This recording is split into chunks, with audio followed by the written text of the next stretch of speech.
Bonjour, bonsoir à toutes et à tous, bienvenue à ce 85e Pixel Café. Ici Dr D, je suis entouré aujourd'hui par Honte, Adieu.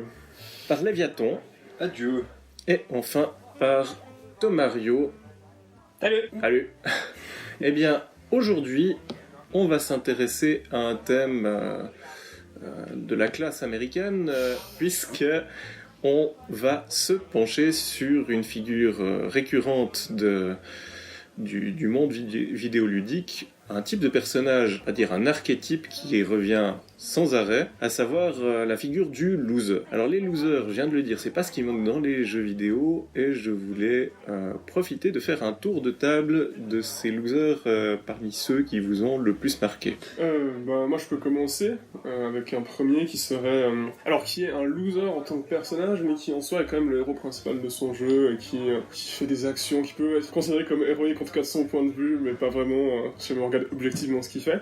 C'est Rufus du jeu, enfin de la saga d'Eponia, qui est grosso modo un gros rustre, imbu de lui-même, misogyne, stupide. La seule chose qui fonctionne pour lui, c'est que il sait bricoler des trucs avec tout ce qu'il trouve, tout ce qui traîne. Genre il va te combiner, je sais pas, un donut avec une tasse à café, et puis il va te faire ta coup un réacteur d'avion ou une connerie comme ça. C'est genre le MacGyver, mais... Ouais, j'étais en train de me dire, à cette table, il y a peut-être que Tomario et moi-même qui sommes assez vieux par rapport à la série originale, mais maintenant il y a un reboot de MacGyver. Mais non. Mais oui. Mais non. Mais oui. Mais non. Ah, C'est impossible, sérieusement. tu ignorais ça Non, ou... j'ignorais ça. Alors oui, ça. il y a vraiment un reboot. Quelle horreur. Oui. Enfin bref. Du coup, la seule chose qui va dans son sens et puis qui fait qu'il arrive à faire quelque chose, c'est que il se débrouille bien en bricolant tout et n'importe quoi, et c'est en fait en faisant ça qu'il va réussir à vivre son aventure, qui est genre beaucoup trop compliquée à expliquer, parce que ça part de prémices toutes simples où il veut s'enfuir de sa planète, qui est grosso modo un dépotoir pour des habitants qui vivent dans une cité flottante, et ensuite en essayant de faire ça, il rentre en collision avec une sorte de vaisseau, il y a une fille qui tombe, du coup il veut aller la sauver, évidemment, et puis ensuite il y a toute une aventure pour remonter là-haut, etc. Ça devient vraiment très compliqué, d'autant qu'il y a 4 jeux et que ça part vraiment mais dans tous les sens. Mais Rufus est toujours là pour être très stupide, toujours narcissique au possible, alors que c'est clairement lui le dindon de la farce. Franchement c'est un loser, mais un loser, comment dire, qui est tellement nul qu'il en devient drôle et attachant. Ouais, les losers drôles et attachants, c'est pas ce qui manque. Tout à fait, je dis pas. Je vais quand même continuer avec un type de loser qui a été surexploité dans l'univers Nintendo. C'est un personnage qui est attachant, qui prend vraiment cher par contre dans les jeux dans lesquels il est mis en valeur comme loser. Il est mort maintenant. Bah oui. Mais il retrouve son cœur. Non, il est mort. Oh, flûte alors. Mais Nintendo a dit qu'il allait bien. Tant que ça Tu va. vois pas de quoi je parle? On a oublié qu'on était Peggy 3. C'est ça. Tu vois pas de quoi je parle? C'est Moi, ton je personnage. suis paumé puissance 10 000 jamais. Parler de Luigi. Oui, c'est ça. Ah, Mais- Dans le dernier Smash Direct, il a été tué par la mort, et il y a son âme qui erre dans le château de Castlevania. J'ai vu une vidéo, justement tout dernièrement, où c'était un gros troll, où c'était genre Rip Luigi, et puis le mec il disait des conneries par rapport à Luigi, et Ah, il est mort. j'avais trouvé ça très drôle, mais j'ai pas du tout compris pourquoi est-ce qu'il sortait un truc pareil, Voilà. d'accord. Du coup j'ai le contexte. Voilà. C'est Et bien. il y a son âme il essaie de retrouver son corps à la fin du direct, mais malheureusement, il y a Carmilla, je sais pas, qui visiblement l'empêche, je sais pas. Enfin bref, Luigi est mort, mais Nintendo a dit qu'il allait bien. Ils l'ont Oui. quitté. Oui, bah, c'est pas un hasard total, puisque Luigi en loser a un rapport à la mort et aux fantômes qui est assez régulier, ne serait-ce que parce qu'il a sa propre série via Luigi's Mansion, mais même dans l'autre univers où il passe vraiment pour un crétin, celui des Mario type RPG, Mario et Luigi, Surtout Mario Luigi. Paper Mario aussi pas mal. Ouais, mais dans Mario Luigi, il passe d'autant plus pour un débile qu'il y a personne qui connaît son nom. Voilà. Et au tout Voilà. début, vous voyez Mario et Luigi en train de se balader dans le royaume champignon, puis il y a tout le monde qui fait « Hey, salut Mario !» et le type en vert. Exactement. Ce qui avait beaucoup agacé le pauvre Hoot Ça, génial. durant son test du Superstar Saga. remaster de Superstar Saga. Remake, Remake. Oui, c'est vrai. Mais il y a même un cas de figure qui prouve à quel point il est essentiellement un loser, c'est dans Super Paper Mario où Mr. L. il devient Mr. L. C'est-à-dire que passé un certain stade, on le retrouve et c'est momentanément un méchant. Il a complètement perdu la mémoire et en tant que méchant, il pète la classe. Clairement. Qu'il repère immédiatement dès qu'il redevient Luigi. Mais je tiens à préciser que dans la porte millénaire, on a un cas de figure où on retrouve à chaque fin de chapitre, on retrouve Luigi sur la place principale de la ville dans laquelle on revient à chaque fois, et il nous narre ses aventures, et comme il les raconte, c'est genre beaucoup trop épique, et on n'a aucune idée si vraiment il est en train de mitonner quelque chose ou si vraiment il a vécu ses aventures. Mais c'est très drôle parce qu'à chaque fois on retrouve Luigi et il raconte la suite de ses aventures au royaume genre Donut. Enfin, c'est un truc absurde, mais c'est très drôle. Et dans le tout dernier, Color Splash, il me semble que c'est lui qui vient un peu sauver votre cul à la fin du jeu, hein, quand même. C'est bien possible. Il Ouais. me semble que c'est lui qui permet d'aller affronter Bowser. Sans lui, on peut pas. Oui, c'est juste. C'est lui qui C'est nous juste, sauve. oui, ça me revient. Oui, en effet. Mais comme quoi, il est attachant et essentiel à l'univers Nintendo. Tout à fait. À part, évidemment, dans Mario is Missing, c'est un jeu en tant que tel, pas essentiel. On peut pas faire l'oublier. Moi j'avais un personnage que j'ai découvert récemment grâce à un jeu que j'ai cité dans le précédent Pixels Café, Hollow Knight. Dans ce jeu, il y a un personnage qui s'appelle Zot the Mighty, qui a un nom qui pète la classe, mais qui est en fait le personnage le plus ridicule de la planète. Il est chaque fois, vous le trouvez à peu près à chaque fois piégé par des créatures, et puis vous lui sauvez la vie. Et puis en gros, juste après ça, il vous engueule, il dit j'étais en train d'affronter cette créature, pourquoi tu m'as empêché de l'affronter. Et au bout d'un moment, on peut l'affronter dans un colisée où il ne se défend absolument pas, on lui pète sa gueule, mais d'une puissance infinie. Mais ce qui est assez drôle avec ce personnage, c'est que dans Hollow Knight, vous pouvez voyager dans les rêves de certains personnages, et puis vous découvrez le rêve d'une fan de Zot, une fille qui est complètement amoureuse de Zot parce que visiblement il lui aurait sauvé la vie. Et en fait, dans son rêve, c'est effectivement un personnage hyper badass, et du coup vous devez affronter Zot the Mighty dans le rêve de cette meuf. Et là, il est genre méga beaucoup trop fort, et puis d'ailleurs il a genre plein de suffixes, genre de beautiful, de mighty, de unbelievable. Ouais, c'est genre Daenerys, quoi. Ouais, c'est ça. Genre Daenerys, exactement. Bref, je trouvais l'idée du personnage particulièrement intéressante. Alors pour ma part, je vais repartir sur ces personnages qui sont un peu dans l'ombre du personnage principal.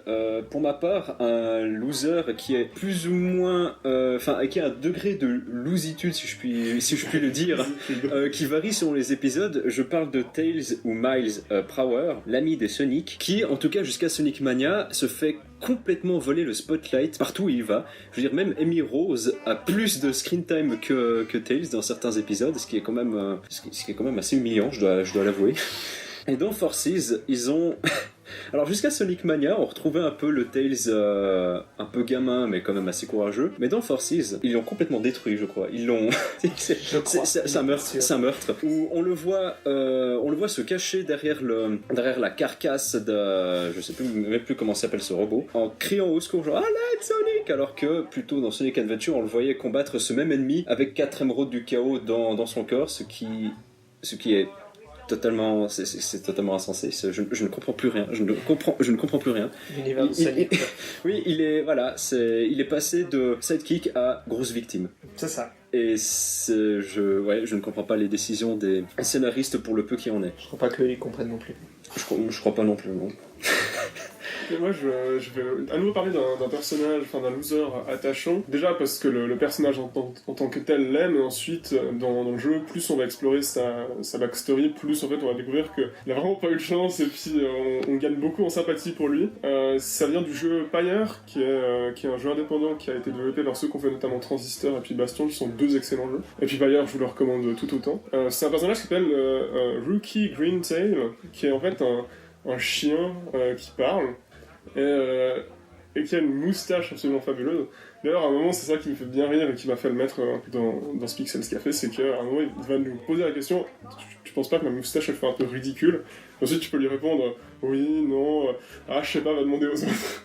Et suivant comment, il peut très mal le prendre. Enfin bref, lui, c'est un petit peu un personnage qui, comme Rufus de Deponia, est pas mal imbu de lui-même, qui est pas stupide par contre, mais il est très très narcissique, et en fait on voit qu'il n'arrive pas à faire grand chose à part se vanter. Au fur et à mesure que l'aventure avance et puis qu'on se rend compte un petit peu de ce qu'il a vécu, qui est assez tragique quand même, et on apprend un peu à l'apprécier et puis à apprécier un peu ses côtés qui feraient de lui un loser en temps normal. Alors moi je vais me lancer sur un loser attachant qui a des qualités que jusque-là il y en a pas mal qu'on a cité qui n'en ont pas. Je vais parler de Steiner dans Final Fantasy IX, qui est un personnage qui a un code de l'honneur assez carré, un système de valeurs qui est quand même complètement fermé. Il déteste assez cordialement Jidan pendant l'essentiel du jeu, mais on a toute une série de numéros façon Bip Bip et Coyote. À savoir qu'il est trop pâteau pour l'attraper, qu'il se retrouve à courir derrière une princesse qu'il arrive absolument pas à gérer pour essayer de la protéger. Sa vie est misérable. Mais en même temps, il faut remettre les choses à leur place. C'est un personnage qui, au fil de l'aventure, gagne en charisme, en intérêt et en intérêt au combat. Et ça, c'est pas un truc qu'on peut complètement négliger, il faut bien l'admettre. Qui plus est, on joue sur son côté un peu loser, aussi pour le rendre plus attachant, parce que ses positions d'un point de vue relationnel, elles sont assez détestables, si tant est qu'on adopte le point de vue du personnage principal, évidemment. Ouais, moi je pensais citer un personnage qui m'avait été soufflé par Dr. D. J'essaie de retrouver le nom pour être sûr de pas écorcher, mais j'arrive pas à le retrouver malheureusement. Le nom de la personne physique sur qui ce personnage est basé, c'est Tingle. Le Tingle, c'est le personnage dans Zelda, qui est apparu dans Majora's Mask pour la première fois, et c'est une référence à un réalisateur chez Nintendo, non? Mais j'ai un blanc. Tu l'as aussi le blanc, ok, mais ça ne m'aide pas. J'ai essayé de chercher sur internet pendant que vous discutiez, mais je ne trouvais pas non plus. Je vais pas chercher intensément non plus, parce que le vendeur de masques représente Miyamoto, et puis Tingle représente un autre grand de chez Nintendo. Mais bref, Tingle, c'est cet homme de 35 ans qui se déguise en collant vert et puis en truc bizarre. Enfin, il est persuadé d'être la réincarnation d'une fée, et du coup fait tout pour ressembler à une fée. Et du coup, vous le rencontrez dans Majora's Mask en train de voler avec un gros ballon rouge, et puis il vous vend des cartes en étant persuadé que c'est son but dans la vie, d'être une fée, parce que je crois que le fait qu'il vend des cartes, c'est son père qui l'oblige à faire ça. Il l'oblige à trouver un job, en fait. Ouais, c'est ça. Ouais, bref. Donc on répète, il a 35 ans quand même, hein. Et donc son père l'oblige à vendre des cartes alors que lui il est persuadé d'être la réincarnation d'une fée. Et puis il a une formule magique qui est aussi ridicule que niaise, et voilà, je vais pas la faire. À chaque fois qu'on aborde la question de Tingle, je dis qu'il y a toujours plus la loose que Tingle. Il y a Tingle Toutou. Il y a David Junior. Parce que ils sont 4 à partir de... Non, mais c'est vrai, ils sont 4 à partir de l'épisode GameCube. Et il y en a 2 qui sont ses frères, puis le troisième, il s'habille comme eux, mais il comprend pas pourquoi. Ouais, c'est un gag. Oui, c'est vrai. Voilà. Ouais, il a aucun lien. David Junior. Du coup, j'aimerais citer justement un personnage que je n'arrête pas de reprendre dans les Pixels Café parce que je trouve que c'est un des plus grands méchants de l'histoire de jeux vidéo. C'est un personnage qui part d'un loser complet et qui arrive à la fin du jeu au génie du mal. Kefka ? Non. Malheureusement. Mais c'est pas mal comme idée, n'empêche. Mais c'est Poki Minch d'Earthbound.